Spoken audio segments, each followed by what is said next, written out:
यामिनी ना चाहते हुए भी हाँ में अपना सिर हिलाते हुए कहती है, बनाती हूँ युग बाबू, मैं अभी बनाती हूँ स्थानांतरण द्वार। इतना कहकर यामिनी तारा का हाथ थामती है और अपने दूसरे हाथ से स्थानांतरण द्वार बनाने लग जाती है। कुछ ही सेकंड में यामिनी के सामने एक छोटा सा सफेद चक्र बन जाता है, पर वो चक्र इतना ज्यादा छोटा था कि ना ही उसके अंदर यामिनी जा सकती थी, ना ही उसके अंदर तारा जा सकती थी। यामिनी मंत्र पढ़ते हुए स्थानांतरण चक्र को बड़ा करने की कोशिश कर ही रही थी, पर वो भी उससे नहीं हो पा रहा था। उस चक्र का साइज उतना का उतना ही था। युग हड़बड़ाहट के साथ यामिनी से कहता है, क्या कर रही हो यामिनी, जल्दी करो वरना वो भक्षानर यहाँ पर आ जाएगा, वो हमारी तरफ ही आ रहा है। यामिनी कहता है, क्या कहा, शक्तियां काम नहीं कर रही हैं? यामिनी हामी भरते हुए कहती है, हाँ युग बाबू, नहीं कर रही है, जरूर ये भक्षानर कुछ कर रहा है। इतना कहकर जब यामिनी अनुराग की तरफ अपनी नजरें करती है तो देखती है कि अनुराग भी मन ही मन मंत्र पढ़े जा रहा था और वो खुद यामिनी को स्थानांतरण द्वार खोलने से रोक रहा था। अनुराग फिर एक मंत्र पढ़ता है और वो छोटा सा सफेद चक्र जो बना था वो भी हवा में ही गायब हो जाता है। अनुराग मुस्कुराते हुए यामिनी से कहता है, तू ये बात कैसे भूल सकती है यामिनी कि मेरे पास अब दैवीय शक्तियां भी हैं, तुझसे ज्यादा दैवीय शक्तियां, और वो शक्तियां तुझे बड़े आराम से रोक सकती हैं। अनुराग की आंखों में देखकर युग समझ गया था कि यामिनी अनुराग का सामना नहीं कर सकती थी, इसलिए अगले ही पल वो हड़बड़ाहट के साथ बोल पड़ता है, यामिनी स्थानांतरण द्वार बनाना छोड़ो और तारा को लेकर भागो यहाँ से। यामिनी हिचकिचाहट के साथ कहती है, पर युग बाबू मैं कैसे? यामिनी अपनी बात पूरी कर पाती उससे पहले युग उस पर दबाव बनाते हुए कहता है, मैंने कहा भागो यामिनी, तुम तारा को लेकर। युग के दबाव बनाने पर अगले ही पल यामिनी तारा का हाथ थाम लेती है, पर उसी वक्त उसके दिमाग में कुछ आता है और वो वहां से नहीं भागती है बल्कि वहीं पर खड़ी रहती है। युग यामिनी से कहता है, तुम खड़ी क्यों हो गई यामिनी, तारा को लेकर भाग क्यों नहीं रही हो यहाँ से? यामिनी युग से पलट कर कहती है, क्योंकि मैं भागते भागते थक गई हूँ युग बाबू, हम कितना भागेंगे इस काले साए से, हम तारा को लेकर जहां भी जाएंगे ये वहां पर आ जाएगा। युग यामिनी से कहता है, तो तुम क्या चाहती हो यामिनी? यामिनी आक्रोश भरी आवाज में पलट कर कहती है, लड़ना। युग बाबू भागना बहुत हुआ, अब लड़ने का वक्त आ गया है, अब जो होगा वो देखा जाएगा। युग को भी यामिनी की बात ठीक लगने लग जाती है और वो उससे पूरी तरह सहमत होते हुए कहता है, ठीक है यामिनी, अगर अब तुम यही चाहती हो तो यही सही। यामिनी और युग तारा के अगल बगल खड़े हो जाते हैं। कुछ इस तरह की तारा उन दोनों के बीच में थी। यामिनी तारा से कहती है, तुम घबराओ मत तारा बेटी, हम तुम्हें बचा लेंगे चाहे फिर कुछ भी हो। अनुराग अपने कदम आगे बढ़ाते हुए कहता है, तू मुझे नहीं रोक सकती यामिनी, मुझे कोई भी नहीं रोक सकता आज। इतना कहकर अनुराग अपनी शक्तियों से यामिनी पर वार करने लग जाता है। यामिनी भी उसी वक्त उस वार को रोकने के लिए अपनी शक्तियों का प्रयोग करने लग जाती है। भक्षानर के हाथ से पीली रोशनी और यामिनी के हाथ से सफेद रोशनी निकलने लग जाती है। दोनों एक दूसरे पर वार करने लग जाते हैं। इस तरफ कछुआ और अमोदिता उस जगह पर खड़े हुए थे और उस पानी से बने बाज के नीचे आने का इंतजार कर रहे थे। वो बाज अपना बड़ा सा मुंह खोलकर उनकी तरफ आ रहा था। कछुआ भारी आवाज में कहता है, तुम तैयार हो ना अमोदिता? अमोदिता हाँ में अपना सिर हिलाते हुए कहती है, हाँ कछुआ, मैं पूरी तरह तैयार हूँ। वो बाज का मुंह कछुआ और अमोदिता के पास पहुंचने वाला था कि उसी वक्त अमोदिता और कछुआ दोनों एक साथ अपना सौदाया का नाखून निकालते हैं और उस नाखून को तलवार में बदल देते हैं। जैसे ही वो बाज उनके पास पहुंचता है, वो दोनों एक साथ उसके पंखों पर वार कर देते हैं। पंख कटते ही उनके ऊपर ढेर सारे पानी की बौछार हो जाती है। वो दोनों पूरी तरह पानी से भीग जाते हैं। अमोदिता की तलवार से उस बाज का लेफ्ट पंख और कछुए के वार करने से उस बाज का राइट पंख कटकर जमीन पर गिर जाता है। उसी के साथ वो बाज भी जमीन पर गिर जाता है। कछुआ खुश होते हुए अमोदिता को देखते हुए कहता है, हमने कर दिखाया अमोदिता। अमोदिता भी खुशी के साथ कहती है, हाँ कछुआ, हमने मार गिराया इसे, अब हमें युग जी के पास जाना चाहिए। अमोदिता ने इतना कहा ही था कि उसे फिर से कुछ उथल पुथल होने की आवाज सुनाई देने लगती है।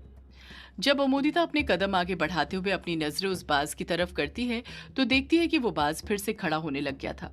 कछुआ अमोदिता के पीछे ही खड़ा रहता है कुछ दूरी पर। कछुआ उस बाज को देखते हुए हैरानी के साथ कहता है, लगता है ये अभी तक मरा नहीं है। वो बाज फिर से अपनी जगह पर खड़ा हो जाता है, पर पंख कट जाने के कारण इस बार वो उड़ नहीं पाता है। वो बाज गुस्से के साथ अमोदिता की तरफ देखने लग जाता है। अमोदिता भी उसे गुस्से के साथ ही घूरते रहती है, जैसे वो पूरी तरह तैयार हो उसका मुकाबला करने के लिए। अगले ही पल वो बाज अपना मुंह खोलने लग जाता है। जैसे ही वो अपना मुंह खोलता है, उसके मुंह से आग की तेज लपट निकलती है। वो लपटें सीधे अमोदिता पर जाकर पड़ती है। अमोदिता को जरा सा भी वक्त नहीं मिलता है। वहां से हटने का और उस आग की लपट में अमोदिता जल जाती है। वो आग की लपट इतनी तेज थी कि अमोदिता एक ही लपट में जलकर खाक हो गई थी। कछुआ कसकर चीखते हुए कहता है, अमोदिता! कछुए की अमोदिता को पुकारने की आवाज आसमान में गूंजने लग जाती है। वो अमोदिता जिसने बचपन से ही अपनी माँ के कई ताने सहे थे, जिसे उम्र भर उसका सच्चा प्यार नहीं मिल पाया, जिसका गुनाह सिर्फ ये था कि वो अपनी माँ के कहने पर सौदाइन बनी थी, जिसने कभी किसी का बुरा नहीं चाहा था, बस युग को पाने के लिए अपनी माँ के कहने पर टोटके किए थे। वो अमोदिता आज हमेशा के लिए शांत हो गई थी। अपनी माँ और पिता की मौत का बदला लेने का सपना उसके शरीर के साथ ही जलकर खाक हो गया था। कछुआ इस सदमे से उभरने की कोशिश ही कर रहा था कि तभी वो बाज कछुए की तरफ अपने कदम बढ़ाने लग जाता है। उसके मुंह से आग लगातार निकलती रहती है। कछुआ जानता था कि ये वक्त शोक मनाने का नहीं था। वो जैसे तैसे करके अपने आप को संभालता है और गुस्से के साथ उस बाज की तरफ देखते हुए कहता है, मैं तुझे नहीं छोड़ूंगा, खत्म कर दूंगा तुझे। इतना कहकर कछुआ अपनी तलवार लेकर उस बाज की तरफ भागने लग जाता है। वो बाज भी आग छोड़ते हुए कछुए की तरफ आने लग जाता है। इस तरफ ये जानते हुए भी कि कछुआ उस बाज से नहीं लड़ सकता, वो उसे मारने के लिए भाग रहा था, तो दूसरी तरफ अभिमन्यु दानवी केचुए से अपनी जान बचाकर भाग रहा था और उसके पीछे डायना भाग रही थी। पर इस तरफ डायना का पलड़ा भारी था। एक अस्त्र होने की वजह से उसने उस दानवी केचुए के 5 सिरों में से 3 सिरों को नष्ट कर दिया था और अब बस 2 सिर बचे हुए थे। पर अब वो भी मंत्र पढ़ पढ़कर थकने लग गई थी। उसे भी अपनी शक्तियों के कम होने का एहसास होने लग गया था, पर तब भी वो भागे जा रही थी, सिर्फ और सिर्फ अभिमन्यु की जान बचाने के लिए। डायना एक और बार एक अस्त्र से उस दानवी केचुए के सिर पर वार करती है और उसका दूसरा सिर भी फट जाता है। चारों तरफ उसका काला खून बिखर जाता है। अब बस उसका एक सिर बचा हुआ था, पर जैसे ही उस दानवी केचुए का दूसरा सिर नष्ट होता है तो वहीं पर रुक जाता है। रेंगते हुए अभिमन्यु के पीछे नहीं जाता है और इस चीज का एहसास अभिमन्यु को भी हो जाता है। अभिमन्यु खुद से बड़बड़ाते हुए कहता है, इसे क्या हो गया, ये मेरे पीछे क्यों नहीं आ रहा है। अगले ही पल वो केचुआ डायना की तरफ मुड़ता है और उसके पीछे जाने लग जाता है। पर इस बार वो केचुआ रेंग नहीं रहा था, बल्कि वो भी बाज की तरह अपने मुंह से आग उगलने लग गया था। वो जब भी अपना मुंह खोलता था, उसके मुंह से आग की लपटें निकलने लग जाया करती थी। वो केचुआ इतनी तेजी के साथ रेंग कर डायना के पास जाता है कि डायना को वक्त ही नहीं मिलता है मंत्र पढ़ने का, और वो खुद अपनी जान बचाकर दूसरी तरफ भागने लग जाती है। अभिमन्यु घबराते हुए खुद से कहता है, अब मैं क्या करूं, मैं डायना को ऐसे नहीं छोड़ सकता, मुझे कैसे भी करके डायना को बचाना होगा। अभिमन्यु भी दानवी केचुए के पीछे भागने लग जाता है। इस तरफ अनुराग और यामिनी दोनों एक दूसरे पर अपनी अपनी शक्तियों से वार करते जा रहे थे। अनुराग के हाथ से पीली रोशनी निकल रही थी तो यामिनी के हाथ से सफेद रोशनी। यामिनी अकेले नहीं लड़ रही थी, बल्कि युग भी यामिनी का साथ दे रहा था। युग के हाथ से भी पीली रोशनी निकल रही थी। वो भी अपनी शक्तियों से अनुराग को वहीं पर रोकने की कोशिश कर रहा था, पर रोक नहीं पा रहा था। यामिनी और युग की शक्तियों के वार से लड़ने के लिए अनुराग बस अपने एक हाथ का उपयोग कर रहा था, जैसे उसका एक हाथ ही काफी था उनकी शक्ति के भार को संभालने के लिए। अनुराग हंसते हुए कहता है, मैंने कहा ना, तुम दोनों मिलकर भी मेरा कुछ नहीं बिगाड़ सकते, कोई मेरा कुछ नहीं कर सकता है। इतना कहकर अनुराग अपने कदम आगे बढ़ाने लग जाता है। अनुराग युग और यामिनी से लड़ने में लगा ही हुआ था कि तभी उसकी नजर आसमान पर पड़ती है और वो देखता है कि अंधेरा छटने लग गया था, जिसका साफ साफ मतलब था कि सुबह जल्दी ही होने वाली थी। अनुराग मुस्कुराते हुए कहता है, बस बहुत हुआ, अब ये खेल खत्म करते हैं। अगले ही पल अनुराग अपना दूसरा हाथ उठाता है और उससे यामिनी पर वार करता है। अनुराग के हाथ से सफेद रोशनी निकलती है और वो सीधे यामिनी के ताज पर जाकर टकराती है, जिससे यामिनी का ताज उसके सिर पर से निकल जाता है और दूर जाकर जमीन पर गिर जाता है। इसके साथ यामिनी के हाथ से सफेद रोशनी भी निकलनी बंद हो जाती है। यामिनी का ताज उससे दूर होते देख युग भी घबरा जाता है और उसके हाथ से भी पीली रोशनी निकलना बंद हो जाती है। अनुराग फिर बोल पड़ता है, तू कैसे भूल रही है यामिनी, मेरे पास भी दैवीय शक्तियां हैं जो तुझे छू सकती हैं, छू क्या तुझे मार सकती है।